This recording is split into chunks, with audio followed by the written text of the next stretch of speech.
ছোট পর্দার জনপ্রিয় মুখ পারসা ইভানা। বিশেষ করে ব্যাচেলর পয়েন্ট নাটকের মাধ্যমে তিনি ভক্তদের কাছে ব্যাপক পরিচিতি পেয়েছেন। সাম্প্রতিক সময়ে গুডবাজ, ব্যাডবাজ এর মতো নাটকেও তার অভিনয় দর্শকপ্রিয়তা কুড়িয়েছে। চরিত্রে অভিনয় করতে গিয়ে স্বাভাবিক ভঙ্গিমায় ফুটিয়ে তুলতে পারার দক্ষতা তাকে অন্যদের থেকে আলাদা করেছে। সামাজিক যোগাযোগ মাধ্যমেও বেশ সক্রিয় এই অভিনেত্রী। যুক্তরাষ্ট্রের মায়ের কাছে অবকাশ যাপনে গিয়ে প্রায় 3 মাস ছিলেন তিনি। সেখান থেকে শাড়ি পরা বেশ কিছু ছবি শেয়ার করে ভক্তদের দৃষ্টি কাড়েন।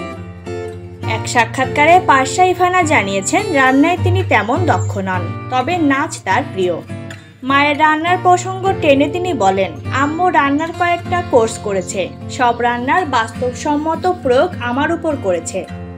বিস্ময়কর ব্যাপার হচ্ছে এত খেয়েও ওজন বাড়েনি। উল্লেখ্য, অভিনয়ের পাশাপাশি ইভানা একজন প্রশিক্ষিত নৃত্যশিল্পী। 2014 সালে চ্যানেল আই সেরা নাচিয়ে প্রতিযোগিতায় চ্যাম্পিয়ন হয়েছিলেন তিনি।